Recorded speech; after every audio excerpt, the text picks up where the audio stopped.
I think you are an undersharer. But I would rather that than an oversharer. Cecily sent this. Can I read her name? Are you saying that Cecilia? Cecily. Cecily. Cecily? Yes. I knew you wouldn't have said it. Isn't that off the coast of Italy? Sicily. Cecily and Sicily.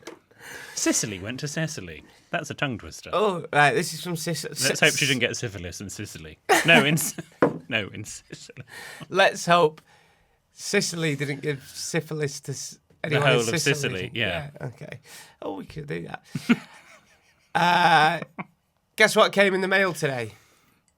I don't know. I did. I was out of tissues. Oh. Jordan or Cecily. Don't blame me. That's Cecily that sent that in. Dirty bitch. Okay. Oh, how wonderful. There we go. Can we go to the listeners' questions, problems and dilemmas, please? William Hanson, etiquette expert. I'm fine. This first one comes from Gemma.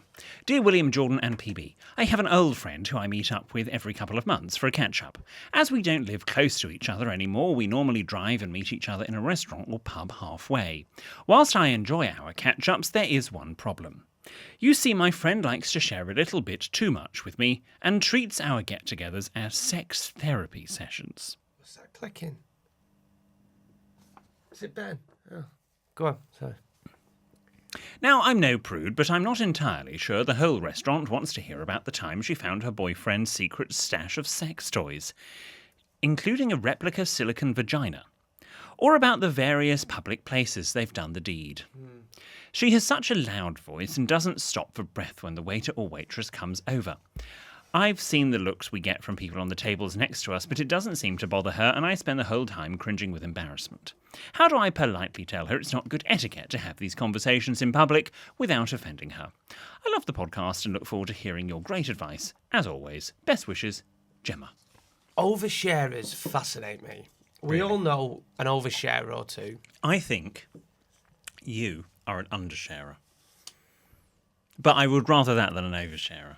Do you? Yeah. See, Because you're quite mysterious sometimes. I was just... Do you know what? I'd hate for people to think I was sneaky, but a few friends have said to me, you're quite a closed book, aren't you? Yeah. Yeah, but I have a couple of friends. One friend that comes into mind tells me everything. Like, the stuff about... Yeah. And I'm just like, I can't get my head around it. I would never feel comfortable talking about my sex life. Can't even say it to you, to Ben, to anyone. So they oversharers fascinate me because I'm like, how are you so and they'll literally tell anyone. And I once went for a drink with two mates, and we met this other guy that was with us. First time I met him, he told me everything. Oh. So they fascinate me. So what's your advice? Because I'm a bit... Well, I think, Gemma, you've got to... You clearly like Makes this. me uncomfortable as well a bit. Yeah, Gemma clearly, I would assume, wants to still remain friends. Maybe the problem is that you're going to restaurants and invite her over. Dinner party, closed environment, no one else can hear. Or go for a walk in a park.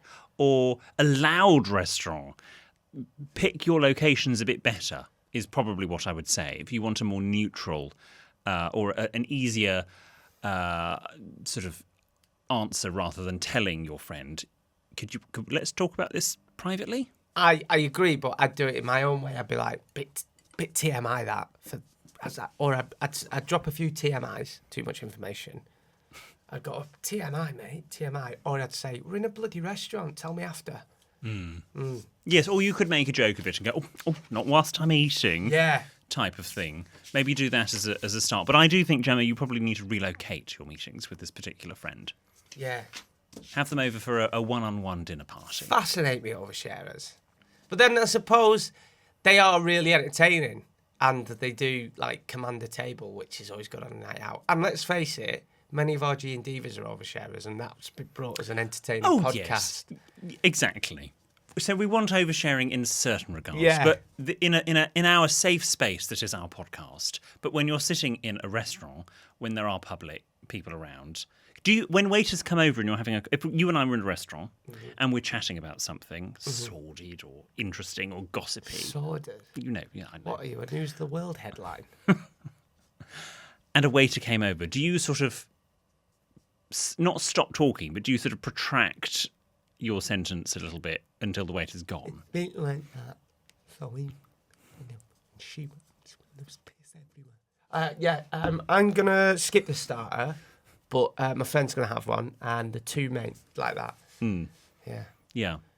Yeah, I'm very conscious of waiting staff, and Oh, they've heard it all. I'm sure, well, exactly, and good waiting staff will, of course, be very discreet.